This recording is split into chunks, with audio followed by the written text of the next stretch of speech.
The share of x limited is currently selling for ₹300। जो x limited है उसका share अभी करंटली मार्केट में 300 रुपये में बिक रहा है।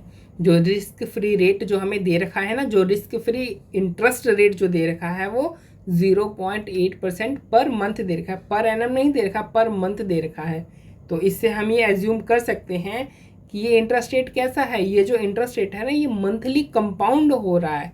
तो ये मंथली कंपाउंडिंग वाला इंटरेस्ट रेट हमें दे रखा है, ठीक है, इसको याद रखना आप, मंथली कंपाउंडिंग। फिर ये आगे हमसे कहता है कि ए 3 months future contract is selling for ₹312। कह रहा है कि जो एक्स लिमिटेड का जो शेयर है जो 300 रुपये में अभी बिक रहा है, उसी का जो एक 3 month का जो फ्यूचर कॉन्ट्रैक्ट है ना वो 312 रुपये में बिक रहा है। यानी जो फ्यूचर कॉन्ट्रैक्ट हुआ उसकी जो सेलिंग प्राइस हुई वो कौन सा हुआ, वो कितना हुआ, 312 का। यानी ये क्या हुआ, एक्चुअल फ्यूचर प्राइस हो गया 312 रुपये का। अभी इतनी इन्फॉर्मेशन बताने के बाद ये हमसे कह रहा है कि आप क्या करो, आप एक आर्बिट्रेज स्ट्रेटजी डेवलप करो और हमें बताओ कि आपको प्रॉफिट कितना होता है उस आर्बिट्रेज से। और आपने ये एज्यूम करना है कि जो एक्स लिमिटेड है ना, इन 3 महीनों के दौरान किसी भी तरीके का कोई जो है डिविडेंड वो पे नहीं करेगा। तो पहले ठहर के सोचते हैं थोड़ा, ये हमसे क्या कहने के लिए कोशिश कर रहा है। ये हमसे आर्बिट्रेज स्ट्रेटजी को डेवलप करने के लिए कह रहा है। तो आर्बिट्रेज स्ट्रेटजी को डेवलप तो तब करेंगे जब कोई आर्बिट्रेज अपॉर्चुनिटी एग्जिस्ट करती हो। तो पहले तो हम ये चेक करेंगे कि क्या कोई आर्बिट्रेज अपॉर्चुनिटी एग्जिस्ट करती है। तो अब ये चेक कैसे करते हैं, देखो जब भी आपकी एक्चुअल फ्यूचर प्राइस और थ्योरेटिकल फ्यूचर प्राइस इन दोनों में डिफरेंस होता है ना, तो वहाँ पे आर्बिट्रेज अपॉर्चुनिटी एग्जिस्ट करती है। तो एक्चुअल फ्यूचर प्राइस तो हमें पता है 312 रुपये का, लेकिन हमें थ्योरेटिकल फ्यूचर प्राइस नहीं पता है। तो थ्योरेटिकल फ्यूचर प्राइस तो हम फॉर्मूले के थ्रू निकालते हैं, बट फॉर्मूले भी बहुत सारे यूज़ होते हैं। तो कौन सा पर्टिकुलर कौन सा फॉर्मूला थ्योरेटिकल फ्यूचर प्राइस निकालने के लिए यूज़ किया जाए, अब हम सबसे पहले तो ये डिसाइड कर लेते हैं। तो चलो डिसाइड करते हैं। क्या आपकी जो अंडरलाइंग एसेट है यानी जो एक्स लिमिटेड का जो शेयर्स है, क्या इससे आपको किसी तरीके की कोई इनकम होती है या किसी तरीके की कोई इनकम नहीं होती है। तो इससे हमें किसी तरीके की कोई इनकम नहीं होती है। क्वेश्चन में ऐसा कुछ भी नहीं दिया हुआ है इनकम के बारे में, तो हम ये बाय डिफ़ॉल्ट एज्यूम करेंगे कि हमें किसी तरीके की कोई इनकम नहीं होती है।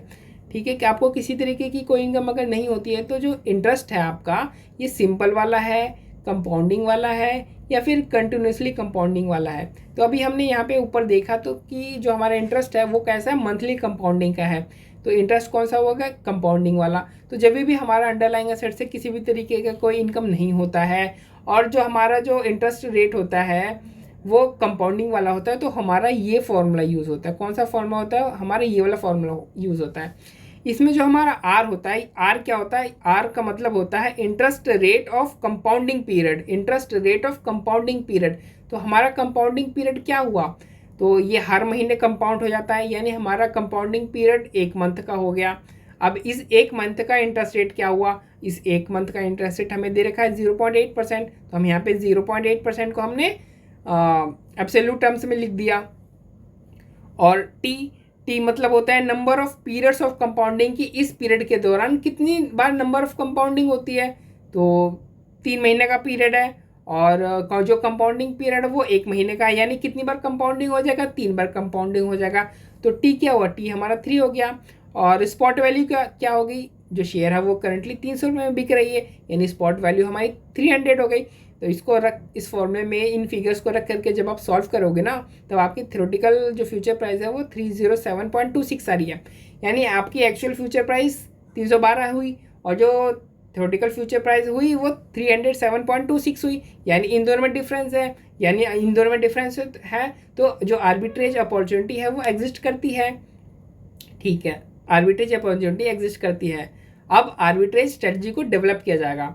तो आर्बिट्रेज स्ट्रेटजी को सबसे डेवलप करने के लिए ना, सबसे पहले हम ये देखते हैं कि जो अंडरलाइंग एसेट का जो फ्यूचर है, फ्यूचर को हमें शॉर्ट करना है या लॉन्ग करना है। सबसे पहले तो हमें ये देखना होता है।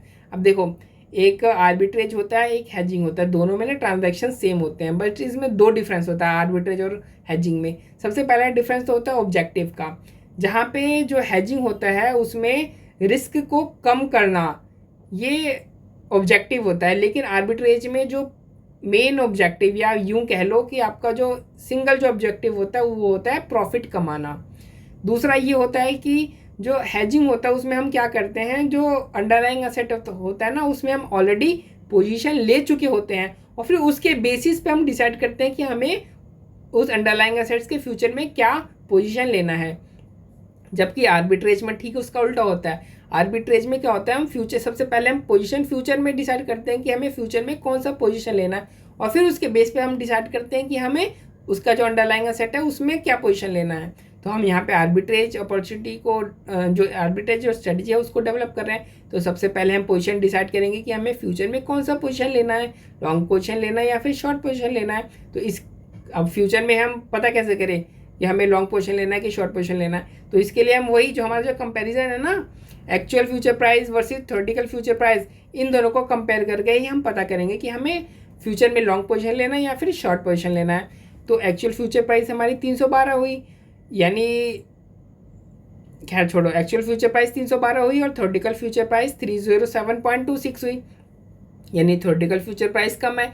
यानी मेरे हिसाब से 3 महीने बाद अगर मैं ना इसको 307.26 में खरीदता हूँ, बाय करता हूँ और 3 महीने बाद 312 रुपये में बेच देता हूँ, तब मेरे को गेन हो सकता है।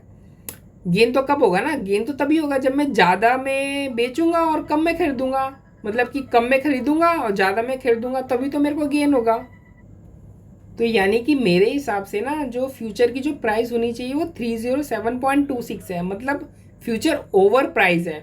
ठीक है, अभी क्या है 312 में बिक रहा है, मतलब ये ओवर प्राइस है।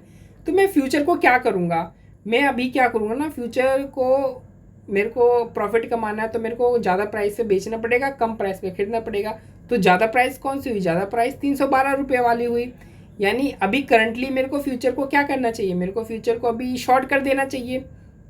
ठीक है, क्योंकि ज़्यादा प्राइस पे बेचना है, इसलिए मैं फ्यूचर को अभी क्या करूँगा, अभी मैं फ्यूचर को शॉर्ट कर दूंगा। अब आर्बिट्रेज में क्या होता है ना, अगर आप फ्यूचर को अगर आप शॉर्ट करते हो तो जो आपका जो अंडरलाइंग एसेट है तो उसमें आपको ठीक अपोजिट पोजीशन वो लेनी पड़ती है। तो यानी अगर मैं फ्यूचर को अगर मैं शॉर्ट कर रहा हूँ तो मेरे को जो अंडरलाइंग एसेट है ना, यानी जो इक्विटी शेयर्स है उसमें मेरे को लॉन्ग करना पड़ेगा, उसमें क्या करना पड़ेगा, मेरे को लॉन्ग करना पड़ेगा। ठीक है, इतना समझ में आ गया। ठीक है, तो टाइम ज़ीरो पे यानी अभी के समय में कौन कौन सी कैश फ्लोज होंगी। अब देखो आर्बिट्रेजर जो होते हैं ना उसके पास एक कितनी पैसा नहीं होता, यानी 1 रुपया नहीं होता उसके पास, एक ढेला नहीं होता है। वो क्या करता है, मार्केट से ही पैसा उठाता है सारी ट्रांजेक्शन्स करने के लिए। तो क्या करेगा, अब 300 रुपये का स्टॉक बिक रहा है तो 300 रुपये मार्केट से उधार लेगा और उधार लेकर के स्टॉक खरीद लेगा। क्यों, क्योंकि अगर वो फ्यूचर में अगर वो शॉर्ट पोजीशन ले रहा है तो उसे इक्विटी शेयर्स में या फिर अंडरलाइंग एसेट में से लॉन्ग पोजीशन लेना पड़ेगा। ठीक है, तो लॉन्ग पोजीशन मतलब बाय करना पड़ेगा, बाय करने के लिए पैसे है नहीं तो मार्केट से उसे उधार तो लेना पड़ेगा ना। तो टाइम ज़ीरो पे कौन कौन सी कैश फ्लोज हो रही है, टाइम ज़ीरो पे वो 300 रुपये बोरो करेगा और उस 300 रुपये का क्या करेगा, फिर वो स्टॉक को बाय कर लेगा। और वो एक काम और करेगा, वो जो फ्यूचर्स है ना, फ्यूचर उसको शॉर्ट करेगा, शॉर्ट फ्यूचर करेगा, मतलब वो एक एग्रीमेंट कर देगा कि मैं 3 महीने बाद आपको जो शेयर्स हैं वो 312 रुपये में बेचूंगा, मैं 3 महीने बाद आपको ये जो शेयर्स है 312 रुपये में बेचूंगा। तो कॉन्ट्रैक्ट ही तो हुआ है, किसी तरीके का कोई कैश फ्लो थोड़ी हो रहा है। यानी जब आप फ्यूचर शॉर्ट करोगे ना तब किसी तरीके का कोई कैश फ्लो नहीं होगा। ठीक है, अब 3 महीने बाद आ जाते हैं, यानी जब ये मैच्योर होगा तब क्या होगा, तो मैच्योरिटी पीरियड यानी 3 महीने बाद क्या होगा, जो हमने बोरो किया है उसे हमें रिपेमेंट तो करना पड़ेगा।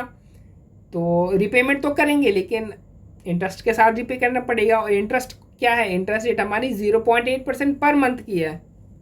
ठीक है, तो आप इसमें 0.8% पर मंथ लगाओ तो देखो क्या आता है आपकी रिपेमेंट।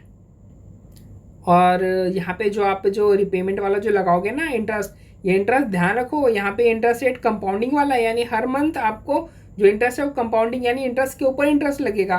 तो उस तरीके से आप जब आप निकालोगे तो आपकी रिपेमेंट अमाउंट 307.26 आएगी। ठीक है, यानी यहाँ पे टाइम ज़ीरो पे आपने बोरो किया और 3 महीने बाद आपने रिपे कर दिया। अब टाइम ज़ीरो पे आपने स्टॉक को क्या किया था, लॉन्ग किया था, और 3 महीने बाद क्या करोगे, आप स्टॉक को बेच दोगे। अब प्राइस तो हमें गिवन है नहीं कि प्राइस कितने की है, तो हम एज्यूम कर लेते हैं कि प्राइस कितनी है, X रुपीज़ प्राइस है। तो आपने 300 रुपये बोरो किया, बाय किया और सेल कर दो एक्स प्राइस पे। फिर फ्यूचर के साथ देखो क्या किया था आपने, फ्यूचर को शॉर्ट किया था यहाँ पे। अब 3 महीने बाद क्या करोगे, 3 महीने बाद आपकी फ्यूचर की क्या होगी, सेटलमेंट होगी। यानी 3 महीने बाद आप क्या करोगे, फ्यूचर को बेचोगे, है ना। यानी 312 रुपये में शेयर बेच दोगे जब आपने फ्यूचर को शॉर्ट किया था। तो इसका मतलब तो यही था ना कि आप 3 महीने बाद क्या करोगे, जो शेयर्स हैं वो 312 रुपये में बेचोगे। आपके पास ये अधिकार आ गया है कि आप 3 महीने बाद 312 रुपये में शेयर बेच सकते हो। तो आपने 312 रुपये में आपने शेयर बेचा। अब आपने अगर 312 रुपये में शेयर बेचा, ठीक है, और मार्केट में जो शेयर है वो कितने में बिक रहा है, मार्केट में एक्स रुपये में शेयर बिक रहा है, क्योंकि अभी अभी हमें एक्स रुपये में तो हमने शेयर बेचा है, तो मार्केट में शेयर एक्स रुपये में बिक रहा है और आपने बेचा 312 रुपये में है, ठीक है। तो जो भी आपका प्रॉफिट या गेन होगा वो आपका यहाँ पे आ जाएगा। तो अब आप इसको सॉल्व करोगे तो यानी 3 महीने जो मैच्योरिटी पीरियड है उसमें आपका कैश फ्लो हुआ कितना होगा। तो आपने 307.26 की आपने रीपेमेंट कर दी, ये आपका आउटफ्लो हो गया। इनफ्लो क्या क्या हुआ, आपका जो स्टॉक है वो एक्स रुपीज़ में बिक गया, ये आपका इनफ्लो हो गया। फ्यूचर सेटलमेंट जो भी इनफ्लो आउटफ्लो हुआ होगा वो आपको यहाँ से पता चल जाएगा, क्योंकि हमें एक्स की वैल्यू तो हमें पता नहीं है। तो इसको जब आप सॉल्व करोगे, यानी सबको जब आप प्लस करोगे तो ये से ये आपका, और ये तो ऑलरेडी कट जाएगा, और 312 में से जब आप 307.26 लेस करोगे तो आपका प्रॉफिट कितना बचेगा, 4.74 का। यानी 3 मंथ का जो रिस्क लेस प्रॉफिट है वो कितना आ रहा है, वो 4.74 रुपीज़ का आ रहा है। तो इस तरीके से हमने निकाल लिया। एग्जाम में भी आपको इसी तरीके से प्रेजेंट करना है कि टाइम 0 पे कौन कौन से कैश फ्लोज हो रहे हैं, और 3 महीने के टाइम पे यानी जो मैच्योरिटी पीरियड है उस पर हमारे कौन कौन से कैश फ्लोज हो रहे हैं। और आपको ज़्यादातर जो क्वेश्चंस है उसमें जो 3 महीने बाद जो स्टॉक की जो वैल्यू होगी वो आपको नहीं दे रखी होगी। तो अब आपको क्या करना है, आपको जो स्टॉक की वैल्यू आपको एक्स मान लेना है, ठीक है। तो इस तरीके से हमने रिपे किया तो हमारा आउटफ्लो हुआ, तो हमने इसको नेगेटिव फिगर में दिखाया। जो इनफ्लो हुआ एक्स रुपीज़ का तो उसको हमने पॉजिटिव फिगर में दिखाया। फ्यूचर सेटलमेंट जब हमने किया तो जाहिर सी बात है, जब फ्यूचर सेटलमेंट करेंगे तो या तो हमें फ्यूचर पे हमें प्रॉफिट होगा या फिर हमें लॉस होगा। बट हमें तो पता नहीं ना, कि क्योंकि हमें एक्स की वैल्यू पता ही नहीं है, तो हमें प्रॉफिट या लॉस का हमें पता नहीं होगा। तो हम उसको किस तरीके से लिखेंगे, इस तरीके से 312 माइनस एक्स। अगर एक्स 312 से ज़्यादा होगा तो लॉस हो जाएगा, अगर एक्स 312 से कम होगा तो प्रॉफिट हो जाएगा, सिंपल। अब अभी इसको जितने भी कैश फ्लोज हैं इसको सॉल्व करोगे तो आपका आंसर 4.74 का आ जाएगा। चूँकि ये 4.74 प्लस में है, मतलब हमें एज्यूम क्या, मतलब ये गेन हुआ हमारा 4.74 रुपीज़ का हमारा पर शेयर।